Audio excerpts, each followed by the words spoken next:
I hope आप लोगों ने पढ़ना स्टार्ट कर दिया, क्योंकि आने वाले हफ्ते में अपन उसके टेस्ट रखने वाले हैं।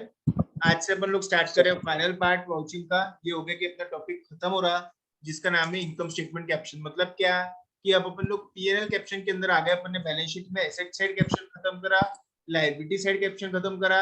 आज अपन लोग आ गए प्रॉफिट एंड लॉस वाले कैप्शंस के अंदर। मतलब आज से अपन लोग जो आइटम डिस्कस करने वाले, इससे पहले अपन लोगों ने सारे एसेट डिस्कस किए, सारी लायबिलिटी डिस्कस किए। अब अपन लोग मेजोरिटी खर्चे और मेजोरिटी इनकम को डिस्कस करने वाले हैं। ठीक है, जैसे कि मैंने बोला था कि बैलेंस शीट कैप्शंस के लिए कुछ फॉर्मेट दिया हुआ है, कुछ पॉइंट्स दिया हुआ है, उसके हिसाब से आप लोगों को आंसर लिखना पड़ता है।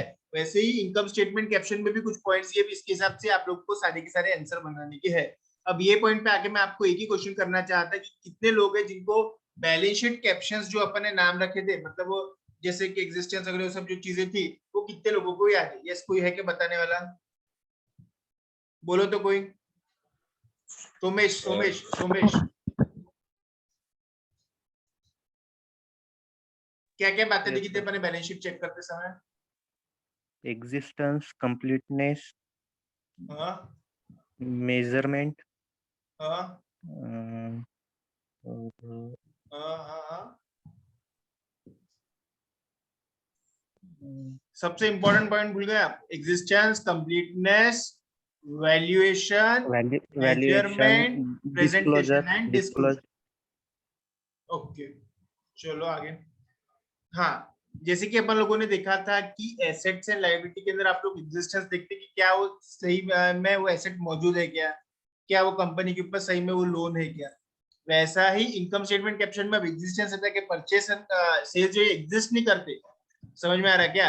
ये हो जाते, मतलब ये ऑकर हो जाते। तो वहां पे जो पॉइंट एग्जिस्टेंस था, वहां पे जो पॉइंट अपन ने एग्जिस्टेंस का देखा था ना, उसके लिए यहाँ पे ये पॉइंट है ऑकरेंस का। समझ में आ रहा है क्या? तो ऑकरेंस मतलब हो जाना। परचेस एंड सेल एग्जिस्ट नहीं करते ना, दे ऑकर, मतलब वो हो जाते। Transaction recognized in the FS have been offered and related to the entity. It should be verified that a transaction have occurred during the period under audit. Simple चीज इतनी है कि जितना मेरे साल भर का खर्चा है वही यहाँ पे आना चाहिए, साल भर का इनकम है वही यहाँ पे आना चाहिए during the period under audit. Important is during the period under audit. तो पहला पॉइंट हो गया एग्जिस्टेंस, वहां पे था। यहाँ पे पहला पॉइंट हो गया ऑकरेंस, हो जाना। ठीक है, सेकेंड नंबर का पॉइंट आ जाता है यहाँ पे अथॉरिटी। मतलब क्या होगा, जैसे मैंने बोला था कि एसेट कोई भी हो, लेते समय डिस्कार्ड करते समय प्रॉपर मैनेजमेंट का अप्रूवल रहना चाहिए।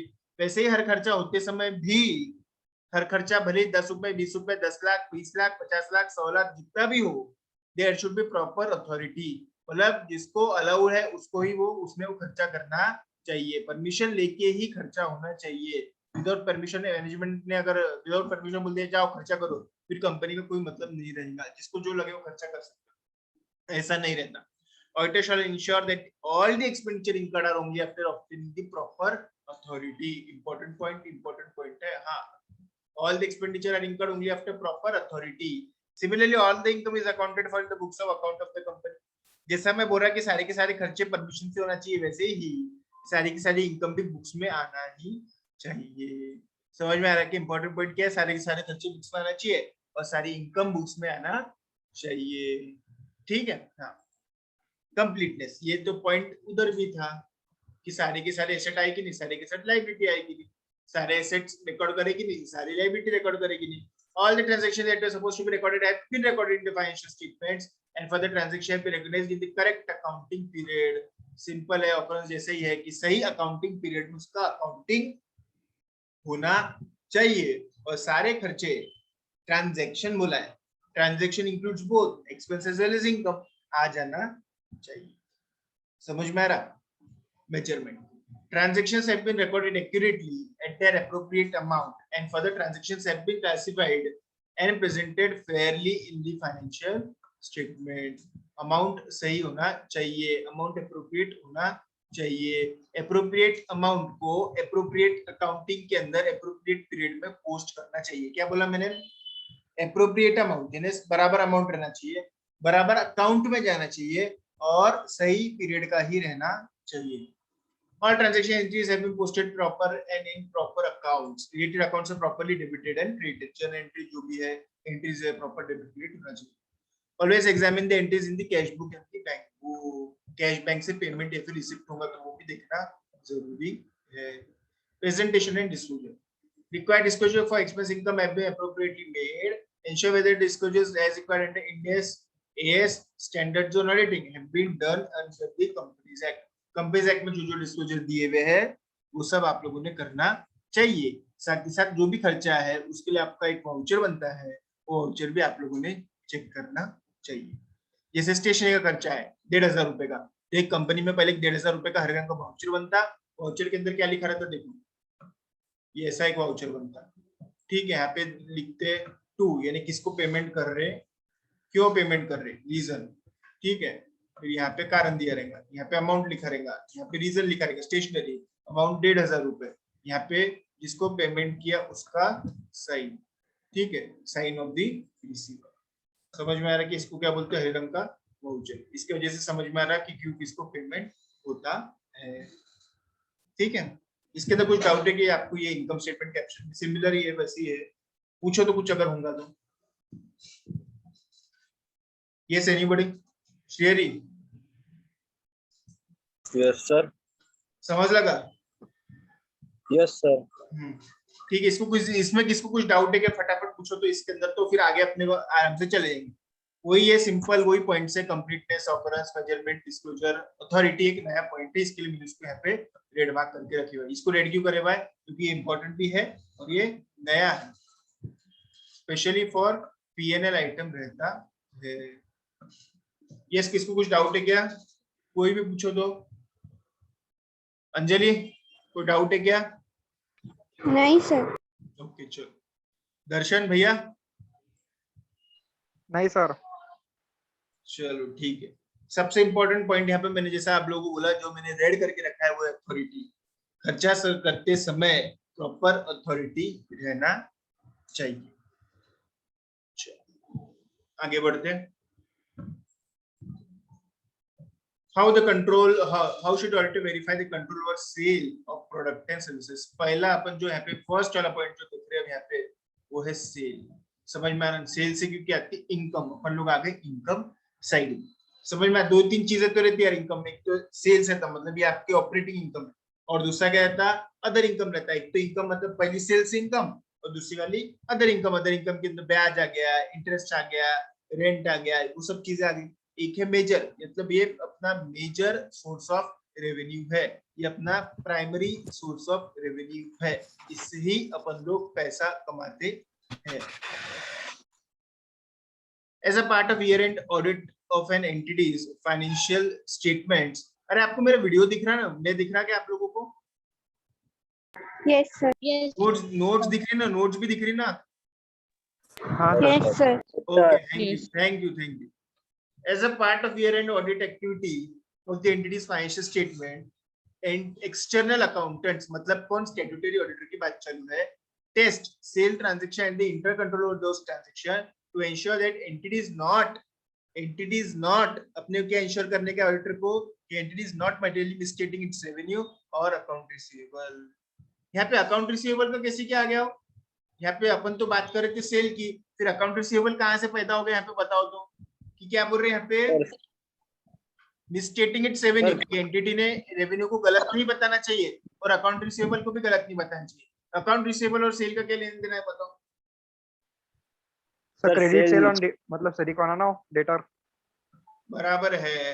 अकाउंट रिसीवेबल कैसे पैदा होते हैं? क्रेडिट सेल से। देखो सेल सब कैश में होगा जरूरी है क्या? नहीं, यहाँ पे क्रेडिट सेल्स भी रहेगा। जहाँ पे क्रेडिट सेल्स है वहाँ पे क्रेडिट सेल्स की वजह से क्या पैदा हो जाएंगे आप लोगों के, डेटर्स भी रहने वाले। Internal control over those transaction to ensure that it is not materially misstating its revenue और अकाउंट रिसीवेबल। अकाउंट रिसीवेबल भी कम ज्यादा अगर बताएंगे तो सेल कम ज्यादा हो जाएगा। अकाउंट रिसीवेबल की एंट्री क्या होती होंगी? By debtor to sales, obtain a clear understanding about the organization and its revenue center for this issue। ठीक है, ये बराबर ध्यान से आप लोग देखना, क्योंकि ऐसा ही अगेन परचेस आने वाला है। Identify the control points over the sales. क्या लगता है आपको कंट्रोल पॉइंट का मतलब क्या रहता होगा? देखो हर एक एंटिटी में अलग अलग ऐसा पॉइंट्स बनाए हुए रहते हैं जहां पे चेकिंग होता है। देखो तो कंट्रोल पॉइंट मतलब क्या हो गया? चेकिंग के पॉइंट्स। आपको मालूम है ना, ऐसा टोल प्लाजा बनाए रहते हैं, कि जैसे ये रास्ता जा रहा, फिर यहाँ पे थोड़ी देर बाद टोल प्लाजा आ गया, फिर यहाँ पे थोड़ी देर बाद और टोल प्लाजा आ गया, फिर यहाँ पे थोड़ी देर बाद टोल प्लाजा आ गया, एक ही टोल प्लाजा रहता क्या, या फिर गांव में भी एक ही जगह पुलिस खड़े कि नहीं, चप्पे चप्पे पे पुलिस खड़े, मतलब क्या हो गया कि they have made some of the other types of control point. क्यों कंट्रोल पॉइंट बनाए हुए हैं, ताकि कोई भी इलीगल एक्टिविटी ना हो, कोई भी बाहर घूमे ना, इसलिए अभी बनाए हुए ना कंट्रोल पॉइंट्स थोड़े थोड़े समय के ऊपर। आपके घर के पास में कंट्रोल पॉइंट पूरे गांव में नहीं है कि फिर ऐसा नहीं होता, अपन जगह जगह कब कंट्रोल पॉइंट बनाए। सेल में भी क्या रहता, कंट्रोल पॉइंट्स कैसे रहते होंगे, देखो कि जैसे गुड्स अगर सेल हो गए तो कैसा रहता, कोई कैश में सेल होता, कोई क्रेडिट में सेल होता, क्रेडिट सेल कितने का है, फिर वो क्रेडिटर है तो डेटर की एंट्री बराबर होना चाहिए, फिर उससे रिकवरी बराबर होना चाहिए, उसके बाद में गुड्स बराबर निकलना चाहिए गोडाउन से, कस्टमर को मिलना चाहिए, कस्टमर ने एक्सेप्ट करना चाहिए, कैश सेल अगर है तो कैश आना चाहिए, कैश पूरी आना चाहिए, फिर कैश कब जमा कर रहे हैं बैंक में, उसके काउंटर फॉइल, रिसीट्स, ये सब चीजें। इंस्टॉलमेंट सेल है तो धीरे धीरे पैसा आएगा, क्रेडिट सेल तो डेटर्स बनाए जाएंगे, फिर डेटर्स से क्या टर्म्स ऑफ एग्रीमेंट है, कब पैसा आएंगे, ये सब बातें उसमें आप लोगों को देखना पड़ेगी। कंट्रोल पॉइंट्स मतलब जैसे सेल होने के बाद में कहाँ कहाँ पे किस तरीके से रेवेन्यू आता है, एंट्री कब होती है सेल की, है ना, सेल की एंट्री कब होती है, कुछ बाहर निकलने पे होती है कि पैसा आने पे होती है, ये सब पॉइंट्स आप लोगों को देखना पड़ेंगे। Test the control the entity as over the sales cycle. Proper system for the points for from the point goods enter into the company to their dispatch. मतलब आपको क्या देखने का है, गुड्स जब से फाटक के अंदर आते, मतलब अपने कंपनी के अंदर आते, वहां से लेकर कस्टमर के यहाँ पे जब तक के जाते नहीं, ये पूरा सेल साइकिल के अंदर आप लोगों को देखने का है। मतलब कंपनी में गुड्स आने से लेकर गुड्स कस्टमर को मिले तक ये पूरा प्रोसेस समझना है। कब आते, कहाँ से आते, कब जाते, कैसे जाते, कब ऑर्डर आता, कब डिस्पैच होता, कैसा समय लगता है, ये सब बात। To determine how strong and reliable they are. अगर बहुत स्ट्रांग है कि हमारे यहाँ एक एक गुड्स का हिसाब है, हमारे एक एक रुपए का हिसाब है, हमारा पूरा डेटा बराबर है, क्लियर है, हमारा पूरा कैश बराबर बैंक में उसी के जमा हो जाता, बहुत स्ट्रांग है, अगर कंट्रोल बहुत स्ट्रांग है तो ऑफ कोर्स वहाँ पे एरर के चांसेस बहुत ही मिनिमम रहने वाले हैं। कंट्रोल स्ट्रांग है और एरर के चांसेस मिनिमम है, इसकी वजह से आपकी चेकिंग के ऊपर क्या फर्क पड़ता है और बताओ तो। कंट्रोल बहुत स्ट्रांग है, एरर के चांसेस बहुत कम है, इसके अंदर आपकी चेकिंग के ऊपर क्या फर्क पड़ता बताओ तो। ये एनीबॉडी कोई बोलेगा आंसर, कंट्रोल बहुत स्ट्रांग है तो क्या बताऊं, रोमन से फर्क पड़ता है। हाँ रिस्क ऑफ मटेरियल मिसस्टेटमेंट में फर्क पड़ता। क्या फर्क पड़ता, ज्यादा होता क्या सर, कम होता रिस्क।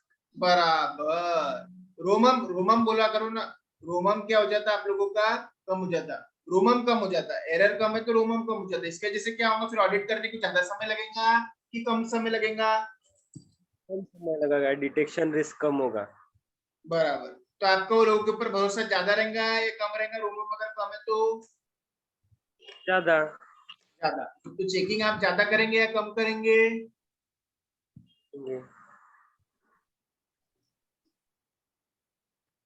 यस कम करेंगे।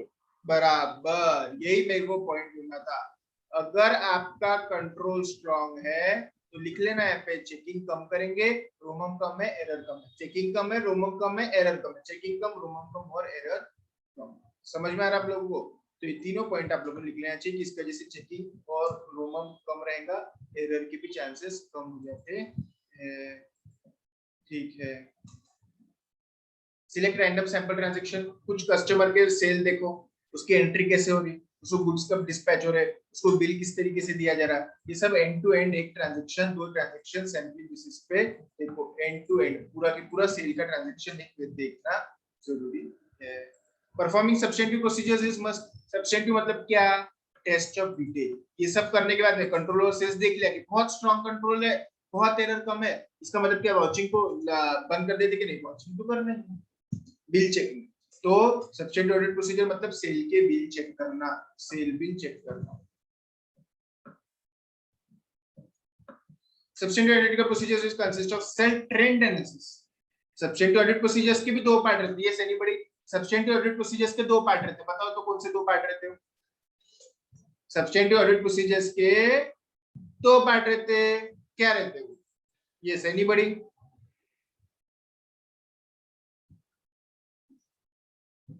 सब्सटेंटिव ऑडिट प्रोसीजर्स के दो पार्ट रहते हैं, बताओ। कौन बोलेगा?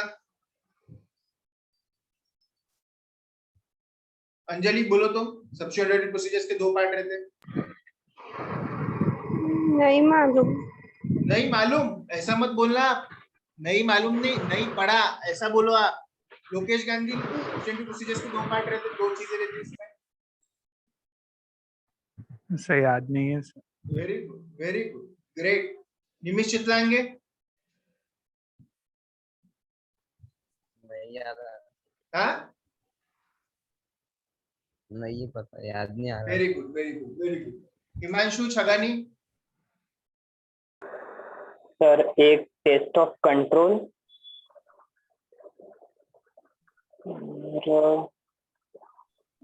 याद नहीं आ रहा। अरे बाबा, सब्स्टिट्यूटेड ऑडिट प्रोसीजर्स में टेस्ट ऑफ कंट्रोल आता है कि कभी कुछ भी बोल रहे क्या अंधेरे में आप चलने की कोशिश कर रहे कि गिरेंगे आप? मतलब इतने भयंकर आंसर तो मेरे को आज तक नहीं मिले। सब्स्टिट्यूटेड ऑडिट प्रोसीजर्स के अंदर टेस्ट ऑफ कंट्रोल कैसे आएगा?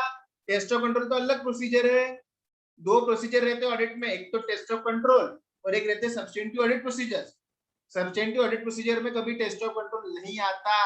टेस्ट ऑफ कंट्रोल में क्या बिल बाय बिल चेक करते क्या? कुछ भी फेंक रहे यार। भयंकर आंसर मिल रहे हैं मेरे को तो आप लोगों को। सन्मय खंडेलवाल? नहीं सर याद नहीं है। बराबर है, सवाल ही नहीं उठता। तेजस गांधी?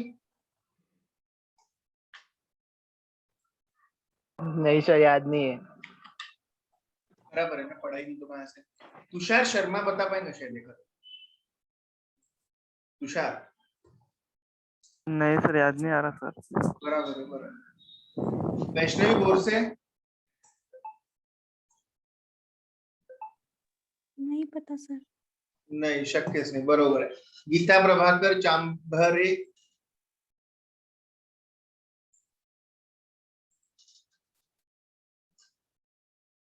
साक्षी सिसोदिया नहीं है ना? हाँ साक्षी बोलो ना। हाँ बोलो। टेस्ट ऑफ डिटेल और एनालिटिकल रिव्यू प्रोसीजर, एआरपी और टेस्ट ऑफ डिटेल। अरे आंसर सामने ही था ना यहाँ पे। क्या लोग आप लोग कितना है ना एब्सेंट माइंडेड हो गए आप लोग। सामने तो दिया हुआ है यार। 2 ही प्रोसीजर तो रहते हैं सब्स्टिट्यूटेड ऑडिट प्रोसीजर्स में, एक तो टेस्ट ऑफ डिटेल और दूसरा एनालिटिकल रिव्यू प्रोसीजर्स एआरपी। इसके अलावा रहते ही क्या? इसके अलावा कुछ भी नहीं है। सब्स्टिट्यूटेड ऑडिट प्रोसीजर्स में 2 ही चीजें रहती है। हर चैप्टर में देख रहे हैं अपन लोग, टेस्ट ऑफ डिटेल और एनालिटिकल रिव्यू प्रोसीजर्स। आप लोग बोल रहे पढ़ा नहीं, देखा नहीं। टेस्ट ऑफ कंट्रोल तो किसने आंसर दिया होगा ना, यानी वो उसका है ना क्या है ना, उसकी कैपेसिटी है पढ़ने की और उसने क्या पढ़ा होगा आज तक, सब कुछ डाउटफुल। इतना है ना, ये इस तरीके के आंसर देखे तो इन्हें सामने वाला कर पागल होने वाली बात है। इतना गलत आंसर है, यानी इतना गलत है वो आंसर। अगर वो लिखा तो एग्जामिनर तो काट के पेपर ही फेंक देना चाहिए। बंसी पता था क्या आपको? उससे एनालिटिकल पता था, ठीक, दूसरा याद नहीं था। पढ़ेंगे तो याद आएगा ना बेटा, पढ़ते तो याद आता। जब अगर पढ़े हुआ ही नहीं है तो याद कहाँ से आएगा कि पिछले जन्म में पढ़े हुआ है क्या अपन लोगों ने? अरे बाबा पढ़ेंगे तो याद आएगा। समझ में आ रहा है? जो चीज आपने पढ़ी नहीं हो याद कैसे आने वाली है? बार बार पढ़ना पड़ता। वाउचिंग का टॉपिक खत्म होने के लिए आ गया। आप लोग खुद से पूछो कि आपने कितना प्रिपेयर किया है। सब प्रैक्टिकल सब्जेक्ट करने के चक्कर के अंदर थ्योरी सब्जेक्ट का अगर आप लोग ऐसे करेंगे तो सब थ्योरी पेपर्स को वाट लगने वाली है। इसकी भी मैं गारंटी देता मैं आप। इस तरीके से अगर आप चलते रहा आप लोगों का तो बहुत ही कठिन मैटर होने वाला है। ये भी आज बात मेरे से सुन लो, क्योंकि इतना पुअर शो अगर अपन लोग कर रहे होंगे तो इसका मतलब कुछ भी मीनिंग नहीं आ रहा, क्योंकि आप लोग पढ़ेंगे ही नहीं। घर पे जाके बार बार पढ़ना पड़ता। ये नोट्स जो है इसको बार बार 1000 बार पढ़ना पड़ता। वो 2-2 3-3 बार लिख के देखना पड़ता। मैं आपको बोला था लिख के भेजो मेरे को, 2 लोगों ने भेजा। वो इसने कुलट ने भेजा और ये साक्षी ने भेजा। देखो साक्षी ने भेजा था लिख के, आज उसको बराबर आंसर भी आ गया। ऐसा रहता है, सब चीजों का फल यहाँ पे मिलता है। गलत करेंगे गलत फल मिलेगा, सही करेंगे सही फल मिलेगा। लेकिन सबका हिसाब किताब यहाँ पे होता है। आप मत पढ़ो, पेपर में कुछ भी आएगा नहीं। मेरा नाम है रोने के लिए, बोले सर का ऐसे ही था, उन्होंने फटाफट पढ़ा दिया। समझ में आ रहा क्या? अगर आपको एक्सक्यूज देना होगा तो मेरा तो नाम है ही एक्सक्यूज देने के लिए, और करना होगा तो उनको कोई कारण नहीं लगता। साक्षी ने बराबर होमवर्क किया, उसको आज बराबर आंसर आया। बाकी लोग हमको नहीं पता, नहीं मालूम, नहीं देखा, नहीं करा, रोते बैठो। देखो आपकी इच्छा है। will consist of sale trend analysis comparison with the previous accounting period. पिछले साल सेल कितना था, ये साल कितना सेल था, पिछले बार सेल के अंदर फिनिश गुड्स का सेल कितना था, ये बार फिनिश गुड्स का सेल कितना है, अदर सेल कितना था, ये बार अदर सेल कितना है. इसको क्या बोलते हैं? Analytical review procedures. Analysis the auditor may find relevant and most important of all, building a sales expectation and compare with the client sale record. देखो मेरे को क्या लग रहा है, इनका इतना इतना 10 करोड़ का परचेस है, करीबन करीबन इनका है ना स्टॉक इतना इतना है, तो करीबन इनका 8-10 करोड़ का है ना सेल रहना ही चाहिए. 10 करोड़ का इनका क्या है? परचेस है. अपने को एक एक्सपेक्टेशन लग जाता ना यार, क्या इतना इतना परचेस किया था, स्टॉक इतना से बचा, मतलब लगभग पूरा माल क्या हो गया होगा? सेल हुआ होगा, है ना. 100% परचेस करते हैं, 10% स्टॉक है, इसका मतलब क्या होगा? 90% अपन लोगों के पास लगभग सेल रहना चाहिए अगर ओपनिंग स्टॉक नहीं है तो अपने को एक एक्स्ट्रा एक्सपेक्टेशन बिल्डअप हो जाता, इतना परचेस है, इतना प्रोसेसिंग है, इतना सेल रहेगा. समझ में आ रहा है कि एक एक्सपेक्टेशन डेवलप होना बहुत ही जरूरी है. The auditor will need to know the sale prices of the product. Sale prices मतलब जिसको आप लोग बोलते हैं MRP, कि इनकी क्या MRP के ऊपर सेलिंग होती है, ये सब बातें आप लोगों को देखना है.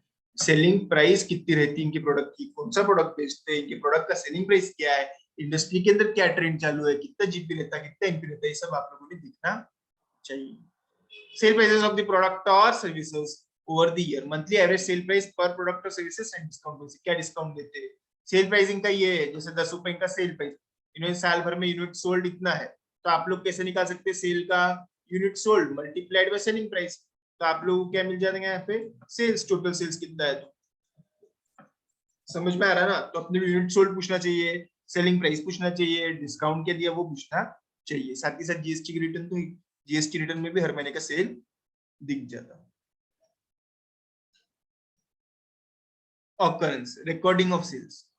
Recorded sales represents the goods shipped, services performed during the period. ये बहुत इंपॉर्टेंट है. मेरा जो पीरियड जैसे 19-20 का मैं अगर ऑडिट करा तो 19-20 का ही सेल दिखना चाहिए. गुड्स शिप मतलब जो गुड्स सोल्ड हो गए. सर्विसेज परफॉर्म, परफॉर्मेंस रहता है ना. सर्विसेज में क्या रहता है? गुड्स ही रहते हैं, इंटेंजिबल, जैसे सीए की सर्विस. सर्विसेज कितने लोगों को दिया आपने, उस हिसाब से पैसा रहने वाला है. Recorded sale represents the goods shipped and the services performed during the period. Ensure that revenue is not overstated by performing the following audit procedure. ये important है, ये प्रोसीजर्स इंपॉर्टेंट है, परचेस में भी रहेंगे, इसके लिए अपन लोग ध्यान से देख लें. हर एक चीज का मतलब समझो क्या लग रहा. Check whether a single sales invoice is recorded twice or cancelled sale invoice could also be recorded. मतलब क्या होगा? कोई भी कैंसिल किया हुआ इनवॉइस में रिकॉर्ड नहीं करना चाहिए. उसके लिए आपको इनवॉइस बाय इनवॉइस देखते चलना पड़ेगा. 1 महीने का देखो, 2 महीने का देखो, और कोई भी इनवॉइस 2 बार भी रिकॉर्ड होना चाहिए और कैंसिल इनवॉइस भी रिकॉर्डेड होना नहीं चाहिए. Whether any fictitious customer and sale have been recorded. March ending में कैसे हो जाता, टारगेट पूरा करने के लिए लोग सेल बता देते, ज्यादा डेटस खड़े कर देते, बाद में फिर सेल रिटर्न कर देते, तो ऐसा भी होना नहीं चाहिए. Whether any shipment been done without the consent or agreement of the customer. Shipment मतलब ट्रांसपोर्टेशन. ट्रांसपोर्टेशन के अंदर प्रॉपर उसका ट्रांसपोर्टेशन का ईवे बिल रहना चाहिए, फिर ट्रांसपोर्ट होना चाहिए माल. Whether unearned revenue recorded as earned, मतलब जो चीज अपन ने कमाई की. अनअर्न्ड रेवेन्यू का एग्जांपल कौन देगा? अनअर्न्ड रेवेन्यू, ये एनीबॉडी, इसको क्या बोलते हैं आप जनरल भाषा में? अनअर्न्ड रेवेन्यू को रिकॉर्ड नहीं करना चाहिए सेल्स करके. इसका क्या बोलते, क्या है इसका नाम? कॉमन लैंग्वेज में इसको क्या बोलते हैं आप लोग? अनअर्न्ड रेवेन्यू को क्या बोलते हैं? ऐसा रेवेन्यू जो आपने कमाया है, इसको क्या बोलते बताओ तुम? ये एनीबॉडी बोलो तो. अनअर्न्ड रेवेन्यू को क्या बोलते हैं आप? उसको आपने सेल्स करके ट्रीट करना नहीं चाहिए. हुआ होगा कभी ना कभी. The goods sold on approval basis. Goods sold on approval basis, but for those goods for which approval has not been received by the customer. समझ में आ रहा है ना? Goods sold on approval basis बराबर है, लेकिन वहां पे कस्टमर से अप्रूवल नहीं मिला. जब तक के अप्रूवल नहीं मिला तब तक के आपने उसको सेल करके रिकॉग्नाइज करना नहीं चाहिए. समझ में आ रहा है ना? कोई चीजें रहती ना यार, जैसे Yes, वो कि 2 दिन के अंदर आपने उसको रिटर्न बैक कर सकते हैं, रहता नहीं क्या? आप जब ऑनलाइन खरीदते 7 days 1 रिटर्न पॉलिसी ऐसा कुछ रहता है ना, कि अगर आपको गुड्स पसंद नहीं आया तो 7 दिन के अंदर गुड्स वापस कर लो. तो उसके अंदर कैसा रहता है? वो लोग सेल कब रिकॉग्नाइज करते हैं आपको पता है? 7 दिन खत्म होने के बाद में वो लोग सेल रिकॉग्नाइज करते हैं. 7 दिन तक के तो कस्टमर गुड्स वापस कर सकता, वापस कर दिया तो सेल नहीं है. और 7 दिन के बाद में वापस कर सकता है कि कस्टमर नहीं. तो 7 दिन तक के राह देखते हैं जब तक के सेल रिकॉग्नाइज नहीं होती. अर्नड रेवेन्यू का आप कैसा बोल सकते हैं, मैं एक और बताता आप लोग को। कोई कस्टमर ने एडवांस देके रखे आपको, आपका वॉशिंग मशीन का काम है, आप वॉशिंग मशीन बेचते हो, कस्टमर ने 2000 रुपए एडवांस देके रखा है, बोले आगे के पैसे मैं अगले बार देता, बोले अगले महीने जब मैं खरीद लूंगा। तो 2000 रुपए क्या आपके सेल हो गया क्या? हाँ या ना में जो आपको 2000 रुपए सेल है क्या आपका? ऑफ कोर्स नॉट, वो तो सिर्फ एडवांस मिला है। समझ में आ रहा क्या? वो आपने अभी तक के सेल करके उसका ट्रीट करना नहीं चाहिए, क्योंकि एडवांस जो रहता है ना, वो सेल कब ट्रीट होगा, वो सॉरी सेल कब ट्रीट होगा जब उसका पूरा पैसा आए, मतलब टर्म्स के ऊपर रहता है वैसे, लेकिन advance is not treated as sales. तो whether substantial uncertainty exists about collectability जो डेटर्स है, समझ में आ रहा है ना? क्रेडिट सेल जो रहता है उसके अंदर जो डेटर्स पैदा होते हैं, वो डेटर्स का कलेक्शन वो सब आप लोगों को देखना पड़ेगा। whether customer obligation are contingent on actions financing resale etc. आपको मालूम है कोई इसके अंदर मालूम है, जैसे मुझे एसी खरीदना था, मेरे पास पैसा नहीं था, 1000 रुपए थे, तो दुकान पे गया, भैया मेरे को एसी दो ना, 1000 रुपए है। उसने बोला आप टेंशन मत लो, हम आपको बजाज का फाइनेंस दिला दो, बजाज ईएमआई दिला दो, मतलब आप लोग है ना सेल तो हो जाएगा, आपको एसी तो मिल जाएगा, आपको बजाज फाइनेंस को किस्तों के अंदर वो पैसा पूरा करना पड़ेगा। तो मतलब क्या हो गया, मेरा सेल क्या के ऊपर डिपेंडेंट था, मेरा वॉशिंग मशीन का एसी का सेल का के ऊपर डिपेंडेंट था। अगर बजाज फाइनेंस से स्कीम मिलती होगी तो ये सब बातें भी देखना पड़ेगी। Sequences of sale invoices properly numbered रहना चाहिए, सीरियली नंबर्ड रहना चाहिए। Journal entries for unusual transaction, sale return वगैरह वैसा कुछ रहेगा। जर्नल एंट्रीज कुछ डिस्काउंट का कुछ रहेगा, तो वो भी आप लोगों ने देखना चाहिए। जर्नल एंट्रीज मतलब ऐसी एंट्रीज जिसके अंदर कैश या बैंक डेबिट या क्रेडिट नहीं होता, ये झूठी भी रह सकती है, इसके लिए आप लोगों को ध्यान से देखना जरूरी। Vouch from the sales journal to the supporting documents. हाँ पूछो सर, फाइनेंस पे बेचा हुआ सेल ट्रीट किया जाएगा या नहीं? ऑफ कोर्स ट्रीट किया जाएगा। जैसे मैं आपको एक एग्जांपल बताता, ठीक है, ये मैं हूँ, ठीक है, मुझे है ना मुझे एसी खरीदना था, तो कैसा है, मैं शॉप के अंदर गया, ठीक है, ये है क्या आपकी शॉप के अंदर ये एसी रखे हुआ था, मैंने क्या बोला, मेरे को ये एसी खरीद लेगा है, लेकिन पैसा है कि मेरे पास नहीं, ऑफ कोर्स पैसा नहीं है। फिर क्या करते शॉपकीपर, बजाज फाइनेंस की स्कीम मुझे दे देता है, बजाज फाइनेंस की स्कीम दे देता, मैं क्या करता, बजाज फाइनेंस की स्कीम ले लेता, उसके अंदर 1000 रुपए में शॉपकीपर को दे देता, 1000 रुपए शॉपकीपर को दे देता, जैसे 30,000 का एसी था, 29,000 कौन दे देगा, बजाज फाइनेंस शॉपकीपर को पहले ही दे देता, और आपको पैसा किसको देना पड़ेगा, बजाज फाइनेंस। समझा क्या? 30,000 का एसी है, मेरे पास 1000 रुपए, 1000 रुपए मैंने शॉपकीपर को दे दिए, और बचे हुए 29,000 बजाज फाइनेंस ने शॉपकीपर को दे दिए, तो शॉपकीपर का तो पूरा सेल हो गया, पूरा सेल शॉपकीपर का तो हो गया, 30 मिल गया, 29 बजाज फाइनेंस से, एक मेरे से। अब बचे हुए 29,000 बजाज फाइनेंस वाला किससे वसूल करेगा, कस्टमर से। समझ में आया? सब ने 29,000 बजाज फाइनेंस को नहीं दिए, तो क्या बजाज फाइनेंस वाले लोगों को भेजते घर में आपका एसी उठा के वापस लेके जाने के लिए, सिंपल टर्म्स में बोल रहा हूँ। समझ में आ रहा है कि बजाज फाइनेंस पे क्या मिलता है, बजाज फाइनेंस पे मोबाइल से लेके, घड़ी से लेके, टीवी से लेके, कपड़े से लेके सब कुछ मिलता है, इंस्टॉलमेंट बेसिस वाला, ठीक है। इससे लेकिन दुकानदार को कोई लेना देना नहीं है, उसका सेल हो गया, भले बजाज फाइनेंस पैसा दे रहा, कस्टमर पैसा दे रहा, उसको कोई लेन देन नहीं। समझा क्या sharing? Yes sir. Vouch sales journal to the sales document, मतलब सेल के बिल, उसको कैसे मिला हो आप लोग, सेल के लेजर से, सेल के जर्नल एंट्री से। Ratio of sales return to sale, ये बार सेल रिटर्न कितना था, सेल कितना था, पिछली बार सेल रिटर्न कितना था, ये बार सेल, पिछली बार सेल रिटर्न सेल कितना था, ये बार सेल रिटर्न सेल कितना है। ये क्यों कंपेयर कर रहे हैं अपन, फिक्टिशियस सेल रिटर्न तो नहीं, फिक्टिशियस सेल तो नहीं बना, ये देखने।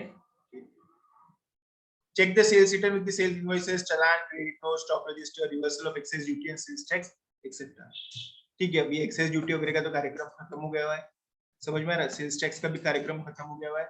अब आपको सिर्फ क्या है भाई, जीएसटी, रिवर्सल वगैरह का कुछ भी काम नहीं। आपको सेल रिटर्न रहेगा तो जीएसटी का रिवर्सल उतना आप लोगों को देखना पड़ेगा, क्योंकि सेल हुआ तो जीएसटी लेते हैं, सेल रिटर्न है तो जीएसटी उतना कम भरना पड़ेगा, जीएसटी रिटर्न और जीएसटी चालान देखना। समझ में आ रहा? तो यहाँ पे कोई डाउट है कि इतने डब्बे में ऑकरेंस वाले में ये इंपॉर्टेंट है, परचेस में भी सेम का सेम है, कोई भी इनवॉइस 2 बार रिकॉर्ड मत करो, झूठे डेटर्स मत बनाओ, शिपमेंट किसके परमिशन से पूरा वो देखो, अर्न एंड रेवेन्यू को रिकॉर्ड मत करो, कलेक्टेबिलिटी के बारे में सब्सटेंशियल अनसर्टेनिटी होगी तो वो देखो, डेटर्स के ऊपर फिर प्रोविजन बनाना पड़ेगा, जर्नल एंट्रीज देखो, सेल बिल देखो, सेल रिटर्न देखो, सेल के साथ में उसको कंपेयर करो, इन शॉर्ट ARP करो। उसके बाद में सेल रिटर्न देखो, सेल देखो, इनवॉइस देखो, चालान देखो, GST के रिटर्न, GST के चालान देखना जरूरी है। ठीक है, यहाँ तक कि कुछ भी डाउट होगा तो प्लीज पूछ लो, आगे का अपन लोग कल देखते हैं। कंप्लीट। हाँ पूछो ना। फिक्टिशियस कस्टमर मतलब? फिक्टिशियस मतलब ये वर्ड क्या है? फिक्टिशियस यानी झूठा। कैसा रहता है, हमें ना एक्वागार्ड बेचते हैं, हमारे यहाँ पे बहुत सारे सेल्समैन है, हमको टारगेट दे देते हैं कि मार्च महीने के अंदर 150 एक्वागार्ड तेरे को बेचना ही।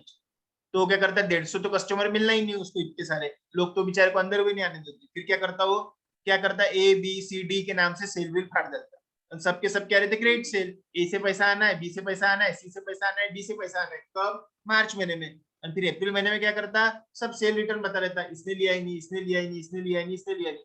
पहले सेल बढ़ा दिया, बाद में सेल को कम कर दिया। ABCD क्या थे? झूठे कस्टमर, झूठे डेटर्स, फिक्टिशियस यानी झूठे। समझा? सर वो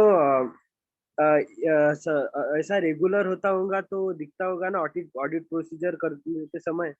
तो देखो मैंने क्या बोला था आपको, यहाँ पे पिछले बार सेल रिटर्न और सेल्स को कंपेयर करो, ये बार का सेल रिटर्न और सेल्स को कंपेयर करो। पिछले बार 100 गुड्स बेचे थे तो 2 सेल रिटर्न हुए, ये बार 100 गुड्स बेचे तो 10 सेल रिटर्न हो गए, मतलब सेल रिटर्न बढ़ गया। तो फिर देखो कोई झूठा सेल तो नहीं था, इसके लिए सेल रिटर्न बढ़ गया। सेल रिटर्न टू सेल का रेशियो निकालो।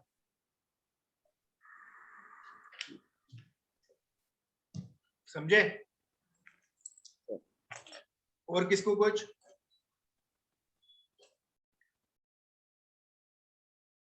चलो ठीक है फिर, okay, have a great day. Thank you.